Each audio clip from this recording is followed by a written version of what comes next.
कभी ये मरहला के जैसे कि आशनाई न थी, कभी ये मरहला के जैसे कि आशनाई न थी, कि धूप छाँव का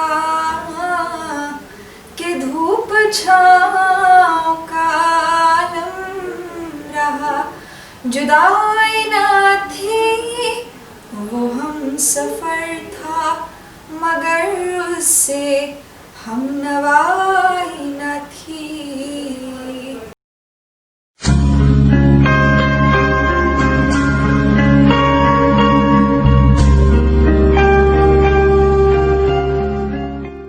कभी ये हाल के दोनों में यकदिली थी बहुत, कभी ये हाल के दोनों में यकदिली थी बहुत, कभी ये मरहला के जैसे कि आशनाई न थी।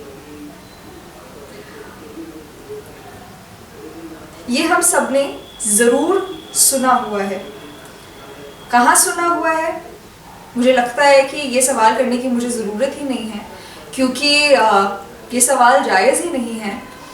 हमसफ़र एक ऐसा ड्रामा है जो कि मुझे नहीं लगता कि Hindustani Awam, at least millennial audiences में किसी ने भी मिस किया होगा। और मुझे याद है कि ज़िंदगी शुरू हुआ था हिंदुस्तान में कुछ तकरीबन 5-6 साल पहले, और ये उन कुछ चुनिंदा ड्रामाज में से था जो उस पर टेलीकास्ट हुआ था।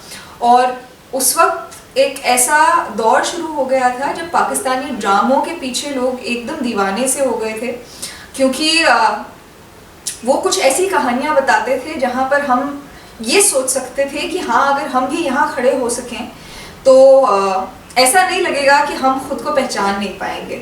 सो it was very relatable, and that is what we look for in stories. There are 2 things that we look for in stories. Either it should be a medium of escapism, कि हम जिस दुख, जिस नदामत, जिस मलाल से ख़ुद की ज़िंदगी में गुज़र रहे हैं वो किसी तरीके से कम हो जाए, कोई हमें डिस्ट्रैक्शन मिल जाए, कोई ऐसा ज़रिया मिल जाए जहाँ से हम थोड़ा सा सुकून अगर बरकरार रख सकें अपनी ज़िंदगी में, तो वो ज़रूर करना चाहेंगे हम। या फिर कहानियाँ हमारे लिए क्या होती हैं, या फिर कहानियाँ हमारे लिए एक आईना होती हैं, एक मिरर होती हैं, जहाँ पर हम खुद को देख कर ये आंक सकते हैं कि अगर इस इंसान की परिस्थिति में, इसके हालात में हम खड़े हों तो शायद हाँ, हम भी कुछ ऐसा ही डिसीजन लेंगे जैसा इस इंसान ने लिया है। So these are the 2 things that stories, good stories do to us.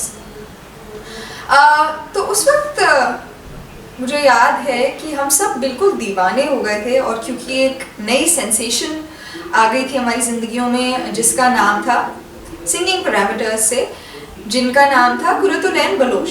क्योंकि एक तो भाई उनका नाम ही इतना अजब सा था, और दूसरी ये चीज़ कि ये ऐसी गज़ल थी जिसको गज़ल की तरह देखा जाने लग गया था। ये गाना नहीं था, सिर्फ एक गाना नहीं था, इसके अल्फाज जो थे, इसके शब्द जो थे, इसकी खनक जो थी वो ऐसी थी कि हम एक लफ्ज़ में खुद को प्लेस कर देख सकते थे कि ये जो गाया जा रहा है, हाँ, ये हमारे साथ भी हो सकता है। और वो दौर था जब फवाद खान, माहिरा खान, कुर्रतुल ऐन बलोच, हमसफ़र एक हाउस होल्ड नेम बन गए थे। हर घर में ये नाम हर शख्स को पता ही थे। और उसके बाद जो है, मुझे लगता है कि ये जो सारे कलाकार हैं ये अपने करियर्स के उरूज पर भी गए, क्योंकि इसके बाद हिंदुस्तान आने लगे, काम जो है इंटर बॉर्डर काम शुरू हो गया, और बहुत एक अच्छा समय था मुझे लगता है वो। Unfortunately I personally wasn't Cognizant of that time, क्योंकि हम छोटे थे, हम यूनिवर्सिटी में थे, हमें किसी चीज़ की अक्ल नहीं थी कि क्या हो रहा है, पॉलिटिक्स क्या है, पोइट्री क्या है, कुछ नहीं पता था। फिर धीरे धीरे करके ये कुछ समझ आने लगा कि पोइट्री क्या होती है, क्योंकि जिस तरीके से इस गज़ल अल्फाज बांधे गए हैं वो हमें साफ बताते हैं कि ये एक मीटर फॉलो कर रही है, एक रिदम फॉलो कर रही है, एक राइम फॉलो कर रही है, एक रेपिटेशन फॉलो कर रही है, एक रदीफ फॉलो कर रही है। लेकिन उससे आगे बढ़कर हमने कभी ये जानने की कोशिश नहीं की कि ये गज़ल जो है असल में आई कहाँ से, किसने लिखी ये गज़ल, इसके पीछे कोई कहानी है। ये हम में से बहुत कम लोग हैं जिन्होंने जानने की कोशिश की। आज मैं इस गज़ल के ऊपर आपसे कुछ बात करने आई हूँ और कुछ एक अपनी तरफ से एक इजाफा करने आई हूँ उस इल्म में, उस एक कॉन्वर्जेशन में जो अब शुरू होनी चाहिए, क्योंकि अब हम लिरिसिस्ट के बारे में बात करना शुरू कर चुके हैं। अब हम शायरों के कलाम पढ़ते हैं ये देखकर कि शायर का नाम क्या है या शायरा का नाम क्या है। So we have become cognizant of who has written what and why has that certain person written that something, right? तो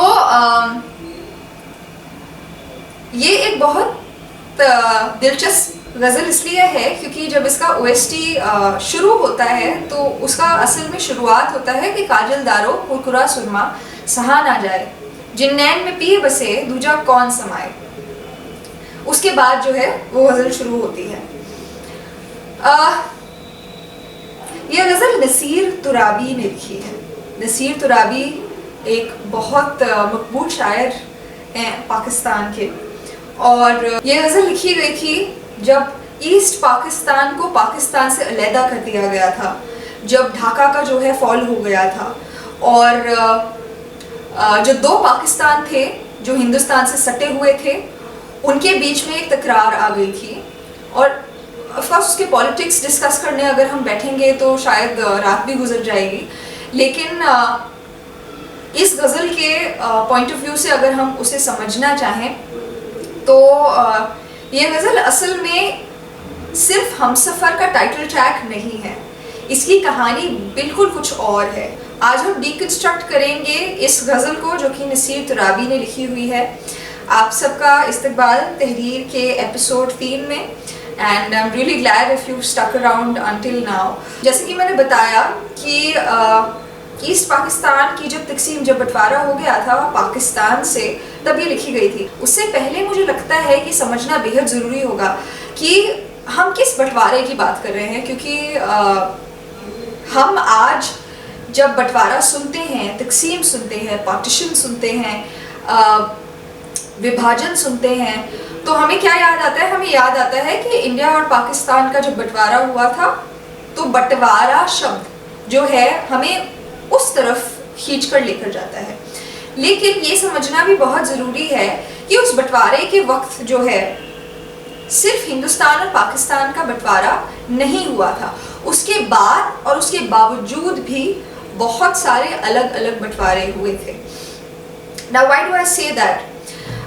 तो हमने शायद ये टेक्निकल टर्म्स के बारे में सुना हो, रैडक्लिफ लाइन के बारे में सुना हो, ईस्ट पाकिस्तान वेस्ट पाकिस्तान के बारे में सुना हो, मुस्लिम मेजॉरिटी जो प्रदेश थे, जो जगहें थी, उनके बारे में सुना हो, और पाकिस्तान कैसे बना, कब बना, कौन सी ऐसी फोर्स थी जिसने पाकिस्तान को जो है बनाने में पहल करी थी और फिर वो लड़ते रहे थे पाकिस्तान बनवाने के लिए।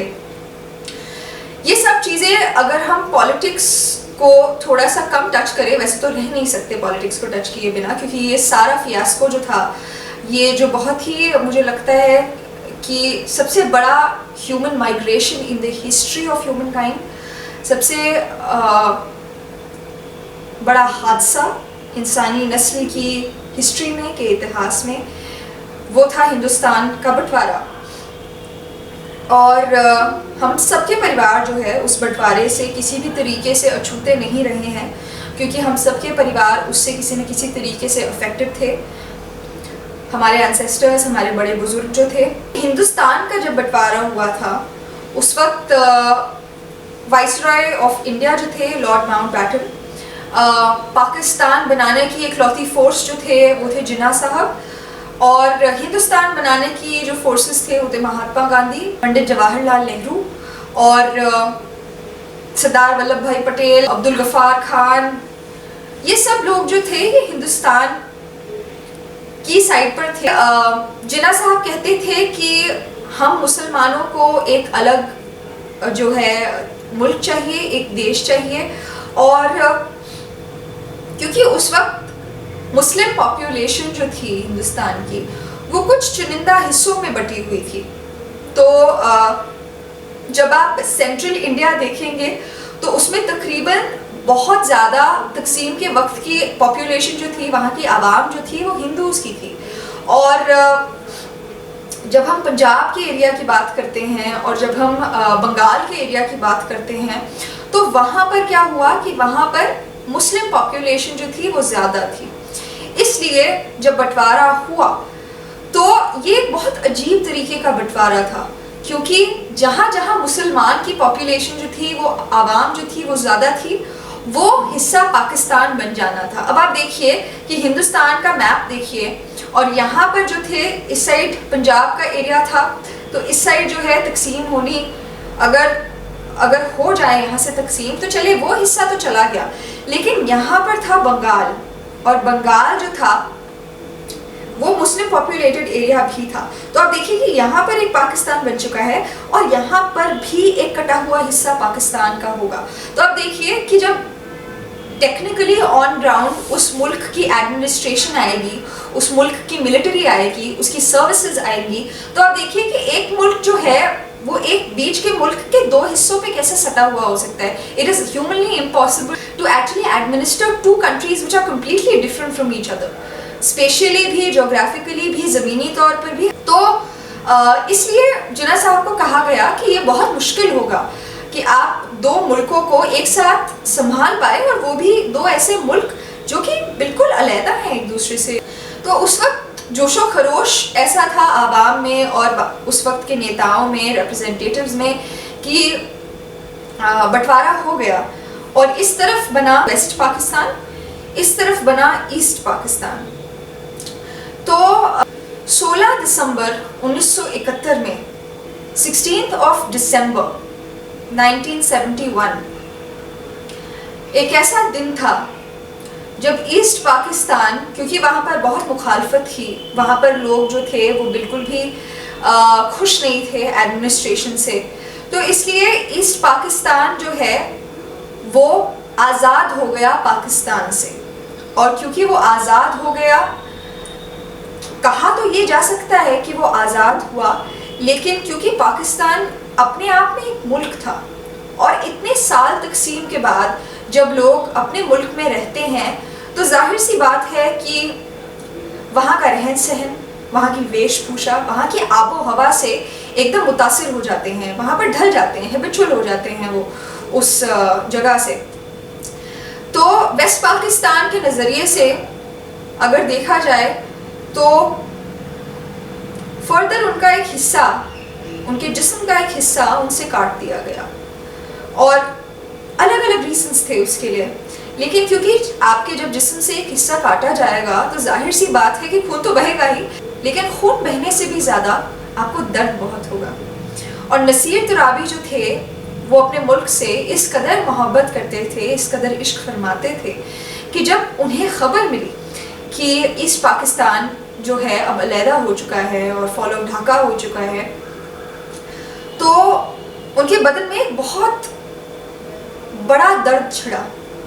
और ये उनके अल्फाज हैं कि जब उन्होंने ये ख़बर सुनी, वो अपने ऑफिस में बैठे थे, अपने दफ्तर में बैठे थे, तो जब उन्होंने ये ख़बर सुनी तो उन्हें इतना दुख हुआ, ये चीज़ इतनी बुरी लगी, इतना गम हुआ कि ज़ाहिर तौर पर जो जज्बात उनके अंदर थे वो इस गज़ल के ज़रिए बाहर निकलने शुरू हो गए।